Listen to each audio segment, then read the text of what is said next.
All right, everybody. Today we are going to be going over the best value pick in your 2022 fantasy football drafts this upcoming offseason. We're going to go rounds 1 through 5 and tell you the guys we love drafting given their ADP currently in mock drafts. But let's hop right into our biggest value picks in 2022. In the first round, it's hard to say there's any value as you're drafting them in the first round. You're giving up some serious compensation to get these players. And Jonathan Taylor is going to be the best player on the board, but our best value is going to be Stephon Diggs for the Buffalo Bills. Diggs is currently going off the board as the 12th overall player in drafts, and he's been a model for consistency the past 2 seasons that he's been in Buffalo. 13 of the 16 games he played in last year, he's going over double-digit points, and most of those games are around 16 to 17 fantasy points. So he's giving you wide receiver 1 numbers on a consistent basis. And there's only room for improvement this upcoming season with departures of Emmanuel Sanders and Cole Beasley.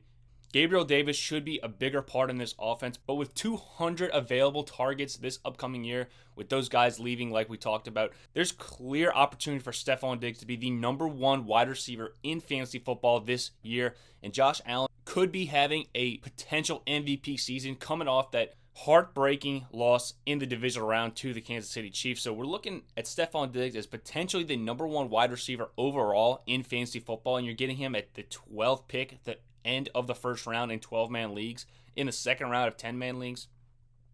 I'll take Stephon Diggs anywhere around pick 8 or 9, so getting him at the end of the round is just clear value in my opinion. I love taking Stephon Diggs with some room for improvement and this model of consistency that he's shown the past 2 years with Josh Allen.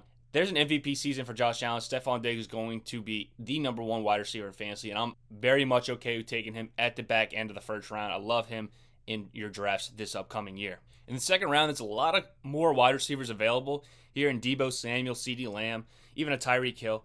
But the guys I really like taking in this second round are going to be the tight ends. I love taking Travis Kelce, but more importantly, if you can get him at the end of the second round in a 12-man league, Mark Andrews is the guy I love taking here in fantasy. In 2021, Mark Andrews was the first tight end to grab that number 1 overall tight end in fantasy football. For the past 5 years, someone other than Travis Kelce getting that honor. So Andrews has already shown the ability to be number 1 at the position. And now you're looking at 276 targets available in this Baltimore offense, given Hollywood Brown, Sammy Watkins, and among other players leaving this offense. So the number 1 tight end in fantasy football from a year ago now has 276 more available targets. There's no reason I'm not taking Mark Andrews at the back end of every single draft in the second round. I love taking Mark Andrews. Don't have to worry about tight end the rest of the draft. You can just fill in with wide receivers and running backs. Mark Andrews is basically zero chance of busting here, given the opportunity and the volume we've already seen in the past. A healthy offense this year, J.K. Dobbins and Gus Edwards coming back. This offense should be even more efficient than it was last year. There's no reason not to be excited about Mark Andrews in 2022 fantasy football if you're not able to snag Travis Kelce at the back end of the first round. These guys have similar value, and you're getting Andrews at a slightly cheaper price in the back end. So I'm taking Andrews 10 out of 10 times in the end of the second round. There's arguments to be made for a Saquon Barkley here if you want to roll the dice on his injury history. Personally, I'll take Mark Andrews, but Saquon Barkley is a great pick at the end of the second round if Andrews is not on the board, given Barkley's ceiling in this Giants offense. He's going to be so reliant on the run game with Daniel Jones at quarterback. If he's healthy, Saquon Barkley is a top 5 running back. You're just rolling the dice on that injury risk like we talked about. Given that, we're going to go Mark Andrews as our biggest value pick in the second round of our 2022 fantasy football drafts. In the third round of these drafts, you're starting to see these quarterbacks come off the board, and Josh Allen and Patrick Mahomes. I'm really not considering those guys' values in the third round. Obviously, the best 2 quarterbacks in fantasy, but you're not jumping out of your chair in excitement if you're grabbing them in the third round. I mean, that's really where they are going. I would prefer them more in the 4th or 5th round as value picks. So we're going to stay away from quarterbacks here. Some of the wide receivers available I'm not too fond of, and A.J. Brown going to a very run-dominant offense in Philadelphia led by Jalen Hurts. Guys I'm really looking at are Mike Evans and Keenan Allen. Evans should be a dominant fantasy player in the beginning of the season with Chris Godwin and Rob Gronkowski no longer there. Godwin obviously coming back after his injury, his ACL tear. So he should be good for the end of the season. But Mike Evans, definitely love him in the third round. But we're going to go with Keenan Allen as our value pick here in the third round just because he's a model for consistency, just like we talked about with Stephon Diggs. Keenan Allen's really been the most consistent fantasy football player over the last 5 years.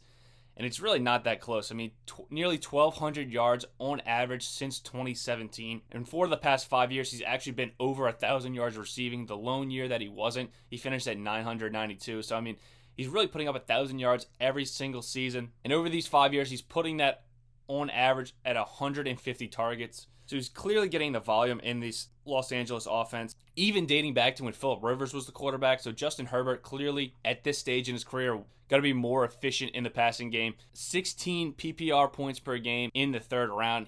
Keenan Allen is not exactly going to win your league, but there's zero chance of bust like we talked about earlier with Mark Andrews. These are guys that we want to be taking. That way, later in the draft, we can focus on hitting our ceiling picks. But if we get guys that we know are going to produce each and every week, Keenan Allen, 1,200 yards a season for the past 5 years. I mean, he's doing it. He's staying healthy. He's putting up big numbers. He's putting up big target numbers, which we love to see in fantasy. And he's got an ascending quarterback. Justin Herbert and this Chargers team could be looking for a Super Bowl run. And if Herbert is to have an MVP season, like we talked about with Josh Allen, Keenan Allen is going to be a very, very solid pick here in the third round. Mike Evans and Keenan Allen, take your pick with them. I'm not sure if Mike Evans is going to fall to you here, but Keenan Allen will be available in the third round. And we love taking him in fantasy as our best value pick, given how consistent he has been in fantasy, not letting anyone down the past 5 seasons. You can pencil him in for 1,000 yards and 6 touchdowns and 150 targets from Justin Herbert in this offense. So we love taking Keenan Allen anywhere in the third round. Here in the fourth round, we're starting to see some more running backs at the top of this list with David Montgomery, Josh Jacobs. And we're starting to hit a lower tier of wide receiver with Jalen Waddle and Deontay Johnson. But a guy I love drafting here, with given the upside he has this upcoming year, it's going to be Michael Pittman Jr. for the Indianapolis Colts at the end of the fourth round, right around pick 47 in most drafts. So if we get Michael Pittman at the end of the fourth round in a 12-man league, I mean, you're doing a lot of things right. We've already seen Pittman hit this average draft position last season, number 15 wide receiver in 2021. So grabbing him as the 17th wide receiver off the board blows my mind. If you can get Pittman anywhere in the fourth round, given the production we saw last year with Carson Wentz at quarterback, there's no reason not to believe that Pittman can be a top 10 wide receiver. Coming from a Carson Wentz to a Matt Ryan-led offense, we've seen what Matt Ryan has done even in the end of his career with Calvin Ridley and Kyle Pitts last year. Kyle Pitts being a very productive tight end. Calvin Ridley, obviously a dominant wide receiver 2 years ago before he was suspended. So we love taking Michael Pittman, given the upside. Matt Ryan's still going to be an upgrade at quarterback, even though he's aging at the position. But we still love Pittman, given what we saw last year and what we intend to see this upcoming season. I mean, the Colts are a top 10 offense in the league, led by Jonathan Taylor. You get the upgrade at quarterback with a dominant run game, a dominant offensive line. Defense's game planning to stop the run, and the number 1 running back in Jonathan Taylor. We love taking Pittman. He should see a lot of open field, a lot of loaded boxes in Indianapolis. Going to make some room for Matt Ryan to find Pittman and these other wide receivers in Indianapolis. So we love taking Pittman at the end of the fourth round, given he's got top 10 upside, and we've already seen him hit this ADP last year. He provided value for us. So Pittman's going to be our round 4 biggest value in your fantasy drafts. In the fifth round, you got some decent wide receiver talent available. DJ Moore, Chris Godwin coming off an injury. Hollywood Brown could be due for a breakout season. But the guy I really want to look at is going to be J.K. Dobbins right around the beginning of the fifth round. If you're getting a number 1 running back on a Lamar Jackson-led team in the fifth round, I don't understand how you can't be jumping for joy here, drafting him every single time. Even though he doesn't have that PPR upside, he's not going to get a lot of dump-offs in a Lamar Jackson offense. The run game is going to be so efficient, there's no reason not to take J.K. Dobbins in the fifth round. Dobbins is coming off that ACL tear that he suffered at the end of training camp in 2021, but he's had a full year to recover from this injury, and we've seen guys the past 5 years, they're recovering from these injuries a lot faster. I mean, we did see Cam Akers come back from an Achilles tear and play in the playoffs.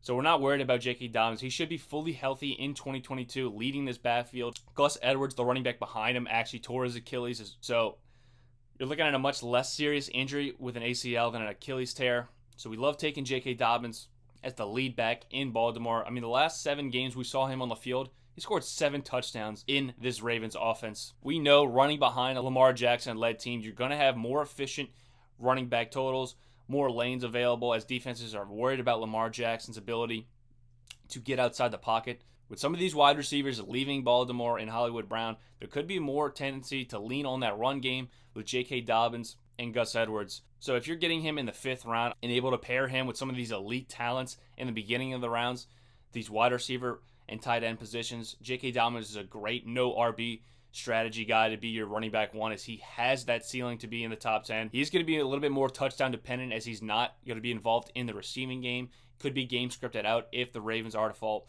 down. But with Lamar Jackson at quarterback, the running game is never off the table in Baltimore. Harbaugh knows exactly what he's doing. And J.K. Dobbins, we've seen it in 2021. 7 touchdowns in the last 7 games. This guy was an absolute monster when he was healthy, and he looks to be that in 2022, which is why he's going to be the best value in the 5th round, in our opinion. We love drafting him. But these are going to be our top 5 values, best values in every single round, the first 5 rounds of your fantasy drafts. Stephon Diggs, Mark Andrews, Keenan Allen, Michael Pittman Jr., and J.K. Dobbins. A good split between wide receiver, tight end, and running back. Not exactly jumping for joy and grabbing a quarterback in the first 5 rounds. Can't really say that's value. Could be a decent pick if you could pair a Josh Allen with a Stephon Diggs or a Pat Mahomes with a Travis Kelce, but we're not exactly going to be calling that value. So these are the guys that we love taking in fantasy drafts at their current average draft position. Everything is likely to change, but we thank you guys for watching, and we'll see you guys next week with another episode of the Fantasy Birds.